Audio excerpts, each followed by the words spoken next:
Amen. Nous prenons toujours le temps d'ouvrir la parole de Dieu et de la considérer, de se nourrir encore de cette parole de Dieu. Et ce matin, je voudrais partager avec vous ce thème que j'ai eu à cœur, c'est vivre libre ou mourir. C'est une expression qui, pour moi, me parle énormément, peut-être que vous aussi. Je sais que c'est une phrase qui a été reprise à de nombreuses occasions et de nombreuses manières pour de nombreuses choses, mais qui, pour moi, me parle personnellement et en tout cas particulièrement, parce que sur mon île, la Guadeloupe, il y a, et ça fait écho à l'histoire d'un homme qui s'appelle Louis Delgrès. Cet homme était un général dans l'armée française, ou général, non, peut-être pas général, mais en tout cas, était un gradé dans l'armée française de l'époque, l'armée coloniale de l'époque. Et lorsque l'empereur Napoléon est arrivé au pouvoir, a voulu rétablir l'esclavage en Guadeloupe. Cet homme et de nombreux autres en Guadeloupe se sont levés et ont choisi de se rebeller, de se mutiner pour ne pas permettre que cette chose puisse se répéter ou en tout cas puisse continuer se faire en Guadeloupe. Et ces hommes, au cours de longs mois, ont livré bataille à ce corps expéditionnaire qui a été envoyé par l'empereur Napoléon. Et finalement, après de longs mois de bataille, ils se sont retrouvés dans un endroit sur les contreforts de la Soufrière. La Soufrière, c'est notre montagne, le volcan qui est en Guadeloupe, se retrouver sur les contreforts de la Soufrière dans un lieu qu'on appelle Matouba. Et avec 300 hommes, ils se sont donné la mort. Mais avant de se donner la mort, ils ont crié cette phrase « Vivre libre ou mourir ». Et cette phrase est là pour traduire l'état d'esprit de ces hommes. Ces hommes étaient en train de dire « Si nous n'avons pas la liberté, la vie ne sert à rien ». Si nous ne pouvons pas jouir de la liberté comme tous les hommes, comme les autres, il ne sert à rien de vivre. Il vaut aussi bien mourir. Et pour eux, la mort était préférable à une vie sans liberté. La liberté est donc quelque chose d'important. On le sait, on s'en rend compte. Et même lorsqu'on regarde à l'histoire de notre pays, la France se veut le pays des droits de l'homme. Et dans la Déclaration universelle des droits de l'homme et du citoyen, et revient souvent cette idée de liberté. Article 1er, les hommes naissent libres et égaux en droit. Article 2, les droits naturels des hommes sont, premièrement, liberté, propriété, sûreté et résistance à l'oppression. Article 4, la liberté consiste à pouvoir faire tout ce qui ne nuit pas à autrui, et ainsi de suite. La liberté est une vérité importante, cardinale même, j'ai envie de dire, de la société française. On écrit liberté sur le fronton de nos mairies. Mais est-ce pour autant que nous sommes réellement libres ? C'est vrai que nous vivons une période un peu particulière où on est tous, alors j'ai dit tous, on a tous quelque chose sur le visage, un petit bout de tissu, moi je ne l'ai pas actuellement, mais on est obligé maintenant, on s'est habitué depuis un an à avoir ce bout de tissu, on ne peut pas se déplacer comme on veut, on est obligé de respecter certaines choses et beaucoup dans notre pays et même ailleurs se révoltent et disent mais c'est pas la liberté. Dans notre pays, certains disent mais ça ce n'est pas la France, ce n'est pas comme ça qu'on veut vivre les choses, ce n'est pas comme ça qu'on voit les choses. Et on pense qu'il suffirait qu'on enlève cela, qu'on n'ait plus ces restrictions sanitaires pour qu'on soit libre. Oui, on n'a pas de barreaux à nos fenêtres. On n'a peut-être pas de fer à nos pieds. Mais la liberté qu'on peut vivre et qu'on pourrait qualifier ainsi n'est qu'une liberté humaine et physique. Mais là ne s'arrêtent pas les choses. Jésus, lui, aura ces paroles qu'on trouve dans l'évangile de Jean au chapitre 8. Il nous dit « En vérité, je vous le dis, quiconque se livre au péché est esclave du péché. » Et il continuera plus loin en disant « Si donc le Fils vous a franchi en parlant de lui-même, vous serez réellement libre. » Jésus nous parle du péché. La première des choses qui nous permet de comprendre concernant le péché, c'est que le péché est une prison. C'est que le péché isole l'homme. C'est vrai que lorsque nous on parle du péché, on va peut-être penser à, vous savez, on a tous cette morale et on a tous appris ce qu'il faut faire, ce qu'il ne faut pas faire. Et on va apprendre et on va surtout penser à ces choses, à ces actions, à ces pensées qu'on pourrait avoir anodines, graves ou pas. Mais plus que cela, Jésus nous dit que le péché est une prison, le péché est un esclavage qui s'impose à chaque être humain. Et cet esclavage n'était pas du tout ce que Dieu avait prévu pour l'humanité. Au tout début, quand Dieu a créé le monde, Dieu lui-même, on le voit dans le premier livre de la Bible, le livre de la Genèse, il nous est dit que Dieu a dit que tout cela était bon. Il avait créé l'homme dans cet état d'innocence. L'homme était comme un enfant. Mais cet état d'innocence lui permettait de choisir, de décider où il irait ou ce qu'il ferait. Dieu lui a dit, écoute, moi je te donne les règles. Dieu a pris le temps de parler à l'homme, de prendre contact avec l'homme, de se révéler à l'homme et de lui dire, voici les règles que moi je te demande de suivre. Mais l'homme était tout à fait libre de faire ce qu'il voulait. Et c'est d'ailleurs, et malheureusement, ce qu'il a fait. L'homme a choisi d'être son propre Dieu, ni Dieu ni maître.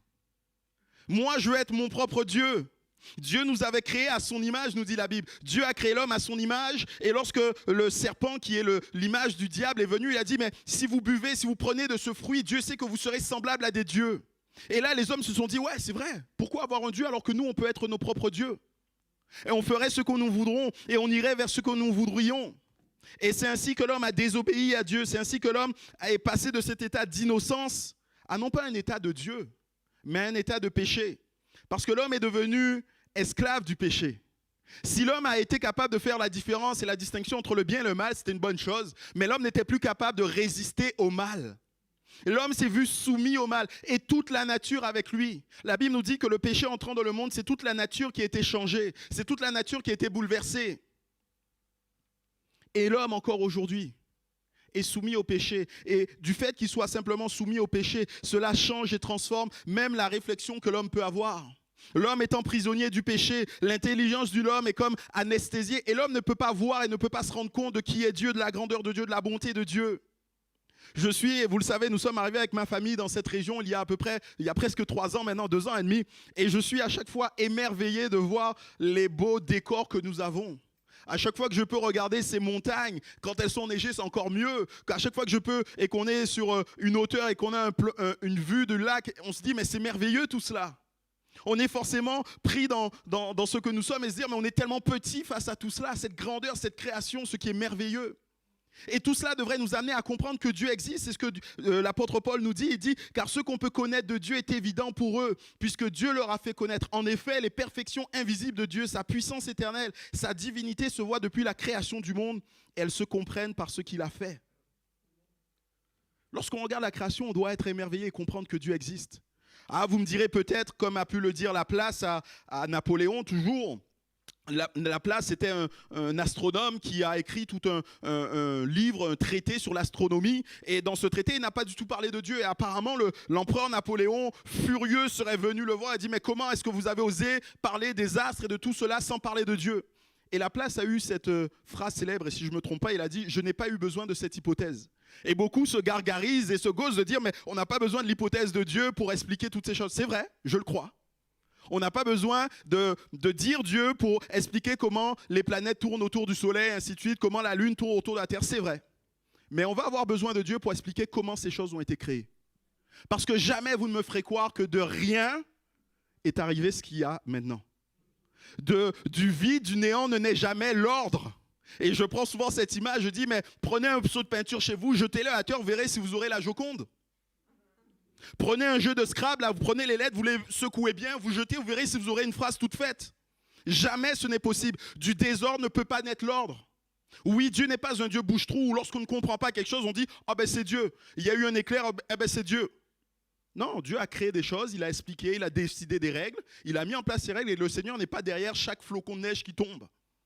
Mais il est celui qui est derrière toute la création, ultimement. On ne peut pas dire que cette création est venue de rien. On ne peut pas penser de manière logique et raisonnable qu'il n'y avait rien et que sans rien ne se produise est devenu le monde. Non, derrière tout cela, il y avait Dieu. Et Dieu reste celui qui est. La prison dans laquelle nous sommes est le péché qui nous empêche de nous approcher de Dieu, qui nous éloigne de Dieu. Mais la prison est aussi un état. Au-delà de nos actions, je le disais, le péché est un état dans lequel on se trouve. Et cet état asservit littéralement l'homme.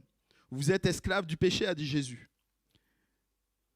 L'état dans lequel nous nous trouvons, on pourrait le qualifier d'une maladie. On pourrait l'imaginer comme étant une maladie. Et dire que l'homme est malade depuis nos premiers parents. Il y a là cette maladie génétique, héréditaire, qui se transmet là d'une génération à l'autre. Et qu'on le veuille ou pas, on va hériter de cette maladie. Et qu'on le veuille ou pas, à un moment donné, les symptômes de cette maladie se manifestent. Et le symptôme du péché, ce sont toutes ces choses que nous pouvons faire, que nous pouvons penser, qui ne sont pas à la gloire de Dieu, qui sont loin de ce qu'il veut pour nous. Et ces choses, ce n'est pas la peine de les nommer, vous les connaissez. Mais dans la Bible, on trouve des listes non exhaustives de péchés. Colère, envie, meurtre, adultère. Et tellement d'autres choses. Et toutes ces choses ne sont que des symptômes.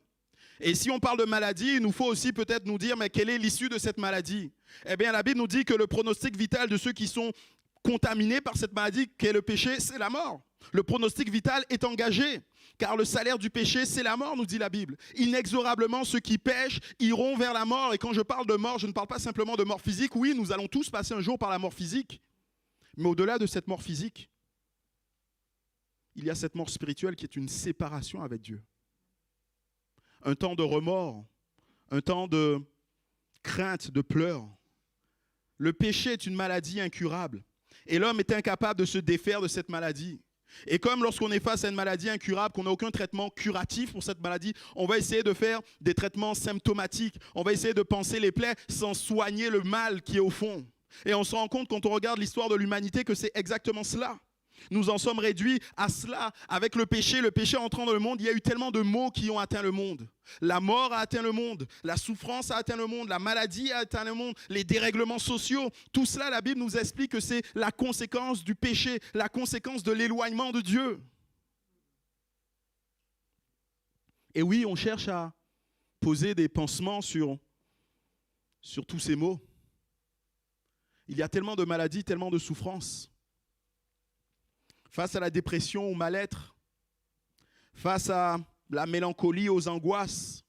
Et nous le savons, nous sommes dans cette période et les sondages l'expliquent et le disent encore, les études le démontrent, les Français sont de plus en plus inquiets, les Français sont de plus en plus mal dans leur peau, alors qu'il était question en janvier de reconfinement. On nous a dit que le président a choisi de ne pas reconfiner pensant à la santé mentale des Français, ainsi de suite. Et oui, les hommes essaient d'apporter leurs solutions. Demain, on aura peut-être effectivement la possibilité de continuer à marcher sans aucun problème et de vivre sans aucun problème. Mais l'angoisse, la peur, le trouble qui se trouve dans le cœur des hommes n'aura pas disparu pour autant. Il existait avant et continuera d'exister. Et autre chose viendra pour continuer à alimenter ces choses. Et l'homme n'est pas capable de résoudre ce problème. Face à toutes ces addictions que nous pouvons connaître, face à toutes des dépendances qui peuvent être les nôtres, face à l'alcool, la drogue, la pornographie, le sexe, le jeu d'argent et tellement d'autres choses.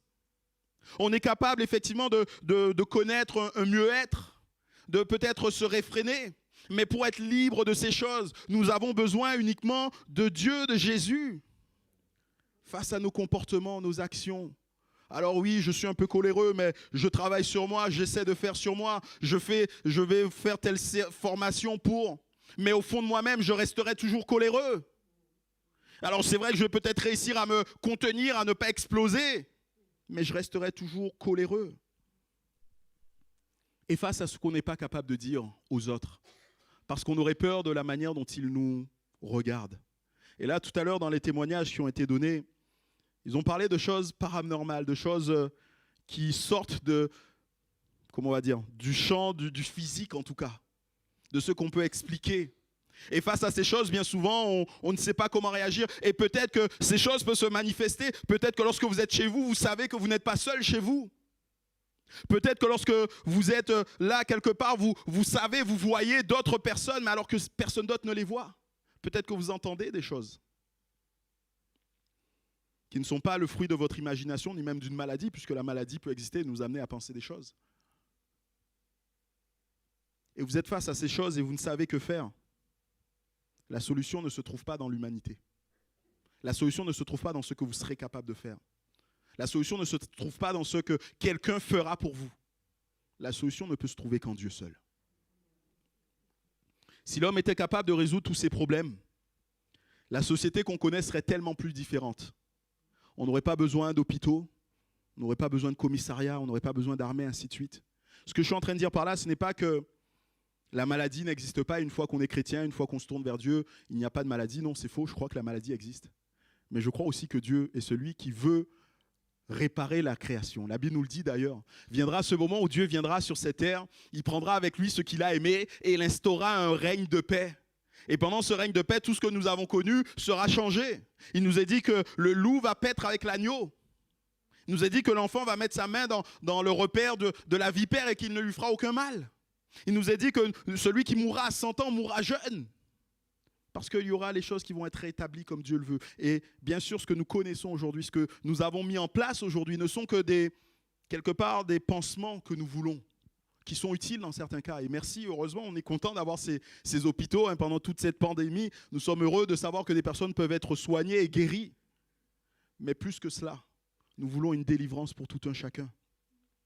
C'est vrai que lorsqu'on regarde le monde comme je viens de vous le décrire, on pourrait se dire, mais à quoi bon vivre ? Puisque nous sommes dans une prison, puisque nous sommes soumis à ce péché, que nous ne pouvons rien faire. Vivre libre ou mourir, il avait raison, Delgrès. Autant mourir et en finir. Mais Dieu, lui, veut autre chose pour nous. Jésus est celui qui nous libère. Et il est celui qui nous libère déjà de cet état dans lequel nous sommes. Il est celui qui veut changer ce que nous sommes. Vous savez, tout à l'heure, je vous ai dit qu'on était atteint de maladie. Et quand on est atteint de maladie, bien souvent, on va chez le médecin et des fois, il faut passer par l'opération. Et c'est exactement ce que Jésus veut faire pour nous. Il veut faire une opération. Je vous donnerai un cœur nouveau et je mettrai en vous un esprit nouveau. Je retirerai votre cœur de pierre et je vous donnerai un cœur de chair. Et c'est là ce que Jésus est capable de faire pour changer ce que nous sommes profondément. Il n'est plus question simplement de se dire, je vais apprendre à maîtriser ma colère. Mais il est question de dire, j'aurai un cœur nouveau et je ne serai plus coléreux. Il n'est plus question de dire, je vais essayer de lutter avec mes propres passions, mes propres envies, je vais essayer de me retenir de toutes mes forces. Mais il est question de dire que Dieu va faire en nous un être nouveau, qui sera capable de se débarrasser de tout ça, de tout ce qui aurait pu dominer sur lui. C'est exactement ce que Jésus est venu faire, c'est exactement ce que Jésus a fait. Jésus, ce n'est pas un homme politicien, vous savez, souvent, et bientôt ça va être, enfin bientôt, on va avoir les élections l'année prochaine, les élections présidentielles dans notre pays, et souvent, je pense, on va rappeler au président, à notre président actuel, tout ce qu'il a pu dire, toutes les paroles qu'il a pu prononcer, et on va essayer de voir s'il a tenu parole ou pas, et lui, il va essayer de se dépatouiller pour dire oui, j'ai tenu, enfin bref, vous savez comment ça se passe. Jésus, ce n'est pas un homme politique. Jésus, lorsqu'il dit quelque chose, il le fait, il n'a pas peur de l'accomplir.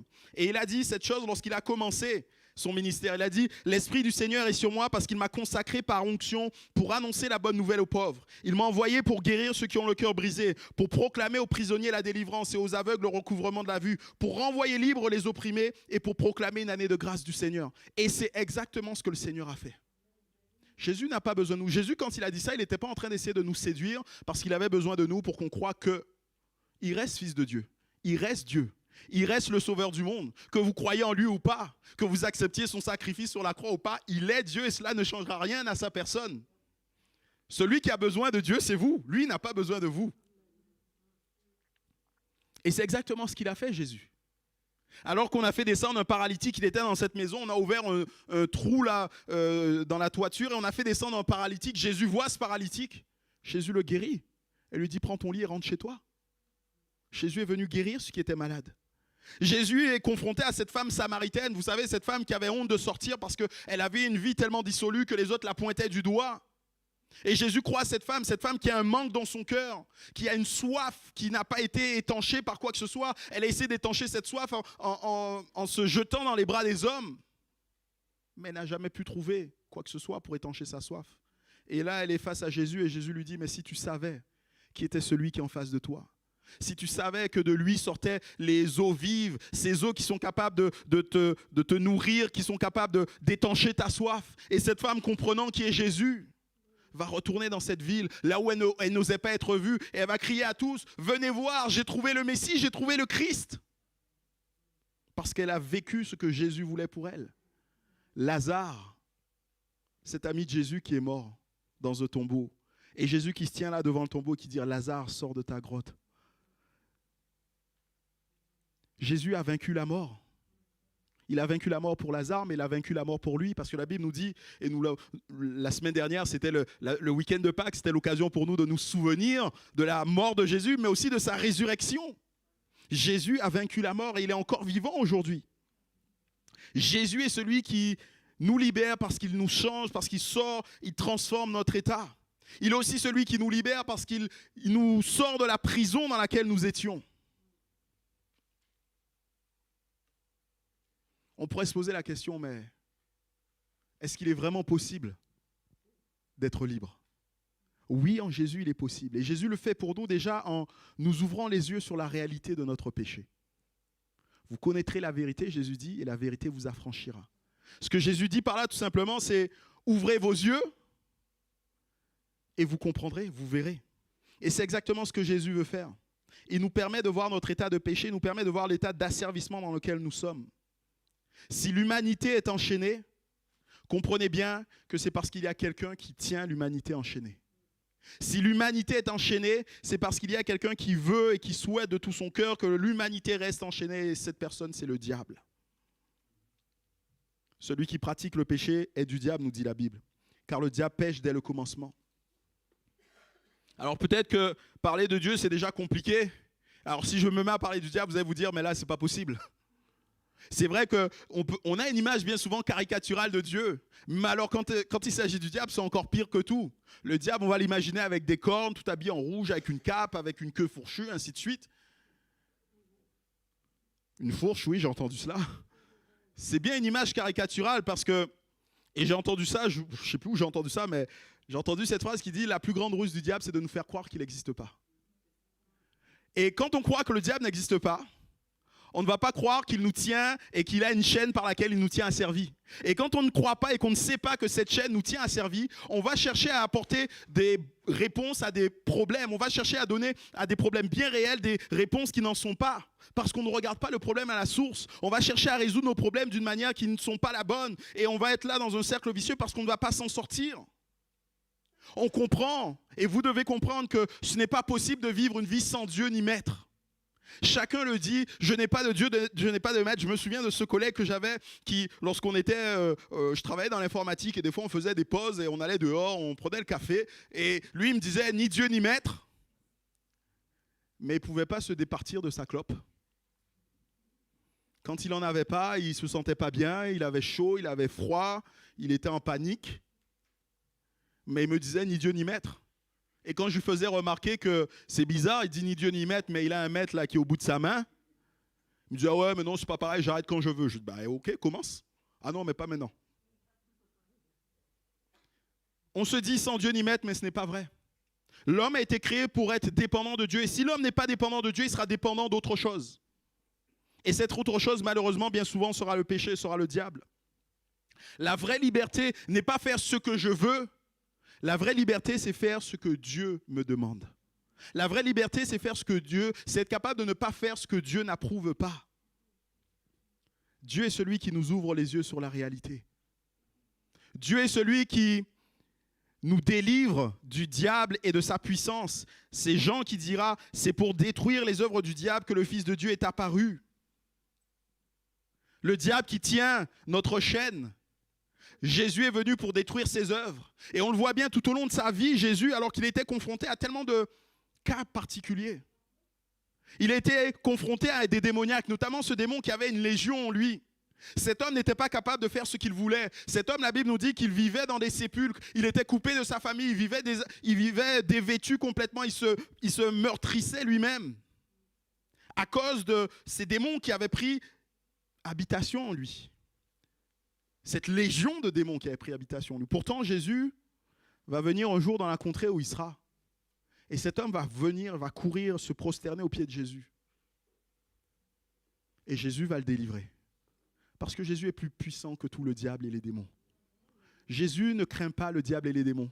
Jésus, lui, est créateur. Il est Dieu. Souvent, on pourrait penser que Dieu existe, alors le diable existe aussi, il y aurait comme un pendant. Dieu serait le Dieu du bon et le diable serait le diable du mauvais, le Dieu de tout ce qui est mauvais. Mais ce n'est pas comme ça que ça marche. Dieu est au sommet de toutes choses et en dessous de lui, il n'y a que des créatures. Le diable et les démons ne sont que des créatures. Et en tant que créatures, elles sont soumises et ne peuvent pas faire ce que Dieu ne leur demande pas et ne peuvent pas aller au-delà de ce que Dieu fait. Jésus est celui qui a vaincu et qui a désarmé le diable. À la croix, la Bible nous dit, il a dépouillé le diable. À la croix, il a rendu inoffensif. Il a quelque part comme arraché de ses mains le titre de propriété qu'il avait sur nous. Il a pris cette chaîne et il l'a arraché de ses mains. C'est Dieu qui la tient. Et il ne va pas se contenter simplement d'avoir cette chaîne en main. Il veut nous libérer de cette chaîne. Jésus est devenu péché pour nous afin qu'en lui, nous devenions justice de Dieu. Il a accepté lui-même de se faire pécher, lui qui n'avait jamais péché. Lui qui n'a connu aucun péché, il a accepté, lui, d'être péché pour que nous ayons la vie. Pourquoi? Parce que Dieu est plein de bonté. À cause de notre péché, nous devions mourir. Je vous l'ai dit, le salaire du péché, c'est la mort. C'est ce qui nous attend tous. Mais parce que Dieu ne pouvait pas se résoudre à nous voir mourir parce qu'il nous aime, il nous a créés pour cela, parce qu'il nous aime. Il a choisi quelqu'un qui ne méritait et qui n'avait aucun péché. Et sur cette personne, il a fait retomber tout ce que nous avons fait. Et cette personne a été coupable à notre place. Cette personne a connu le châtiment à notre place. Cette personne, c'est Jésus. Sa mort sur la croix n'est autre chose que cela. Un sacrifice pour le rachat de toute l'humanité. Jésus-Christ est comme celui qui, je ne vous le souhaite pas, mais imaginons qu'en sortant de ce lieu, vous roulez un peu trop vite, vous faites arrêter par la police et bien sûr, on constate que vous êtes en dépassement de vitesse. Vous devriez avoir une amende de 135 € avec 4 points en moins sur votre permis. Et au moment de passez à la caisse, si je peux le dire comme ça. Le policier vous dit, mais c'est bon, vous inquiétez pas, celui qui vient après vous, il a tout payé. On est content dans ce cas-là. Mais c'est un peu ce que Jésus a fait pour nous. Nous sommes coupables, mais il prend sur lui toutes les conséquences de notre péché pour que nous ayons la vie. Jésus est celui qui nous donne la possibilité d'être libérés de cette prison. Je terminerai par là où j'ai commencé, par cette phrase, « Vivre libre ou mourir ». Comprenez bien que cette phrase est donc une réalité spirituelle. Nous sommes tous des prisonniers du péché, car nous ne sommes pas libérés de notre nature pécheresse. Le salaire du péché, je le redis, c'est la mort, c'est ce à quoi conduit notre manière de vivre. Mais il ne s'agit pas simplement d'une mort physique, il s'agit de cette mort spirituelle. Et je voudrais juste prendre aussi quelques instants pour tordre le cou à cette idée populaire, nous irons tous au paradis. Rien n'est plus faux que cette phrase. Non, nous n'irons pas tous au paradis, il y a une justice. Et Dieu demandera à chacun et fera pour chacun selon leur justice. Et ne croyez même pas que l'enfer serait un lieu de réjouissance parce qu'en enfer, il y aurait des personnes plus sympathiques, Gainsbourg par exemple et d'autres, qui auraient des personnes plus sympathiques qu'au paradis. Ce sera un lieu de tourment, la Bible nous dit. Un lieu où les hommes vont être tourmentés au fond d'eux-mêmes. Je ne sais pas si vous est déjà arrivé d'être pris de remords parce que vous avez fait quelque chose que vous n'auriez pas dû faire. Et quand on est pris de remords, on est tellement noué qu'on n'a pas l'appétit, on n'a rien envie de faire. Eh bien, ce sera ça, puissance 1000. Et ce sera ça qui ne s'arrêtera jamais, ce sera pendant l'éternité. On sera pris de remords parce qu'on réalisera à ce moment-là que oui, Dieu nous a aimés. Il nous a aimés d'un amour si grand que lui-même a accepté de mourir. Lui qui est Dieu, qui a créé toutes choses, il accepte de se faire tout petit, de se faire homme en Jésus-Christ, de mourir pour moi. Et moi, je lui crache au visage. Et moi, je ne le considère pas. Et moi, je me dis, sans Dieu ni maître, on sera pris de remords. Jusqu'à maintenant, il t'était impossible d'aller contre ta nature, il t'était impossible de ne pas pécher, il t'était impossible même de vaincre ces attaques ténébreuses que tu peux vivre dans ta vie. Mais Jésus est mort pour te donner la possibilité de choisir. Tu as maintenant devant toi un choix. Vivre libre ou mourir. En mourant sur la croix, Jésus a brisé les chaînes qui te retenaient captif. En mourant sur la croix, Jésus te donne la possibilité de changer, de sortir de ta prison. Mais pour que tu sois réellement libre, c'est à toi de faire ce choix. La porte de la prison est ouverte, les chaînes sont tombées, mais tant que tu ne sors pas de cette prison, tu n'es pas libre. Tu as le choix de vivre libre en Jésus-Christ, d'accepter qu'il soit mort sur la croix pour tes péchés, de reconnaître que tu n'es qu'un pécheur et que tu ne peux pas te sauver toi-même, que tu as besoin de l'aide de Dieu et que cette aide, il te la donne dans la personne de Jésus-Christ. De saisir Jésus-Christ comme on peut le faire, Charlotte, Cédric et Sylviane, de saisir Jésus-Christ, de dire mais je veux marcher, je veux suivre, je veux faire ce que tu me demandes. Ou alors tu as la possibilité de mourir en restant dans ton péché, en restant dans ta cellule, en ne changeant surtout rien, en continuant à croire que tu es sans Dieu ni maître, alors que tu as un maître qui domine sur toi et qui t'a enfermé dans une prison. Le choix, il est devant toi, mais Dieu t'invite à choisir la vie afin que tu puisses vivre. Et je voudrais juste nous inviter à courber les têtes et nous allons prier. Seigneur, je veux encore te remercier pour ta parole qui est là pour nous guider, pour nous ouvrir les yeux, pour nous révéler qui tu es vraiment, Seigneur.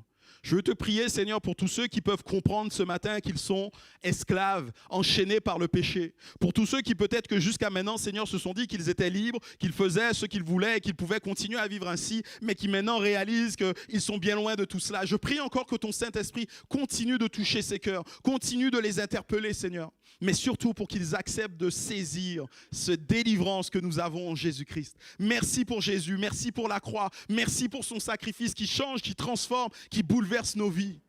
Nous ne serons jamais et nous n'aurons jamais assez de mots, Seigneur, pour te remercier. Sois glorifié, élevé encore et béni, Jésus, en tout temps. Amen.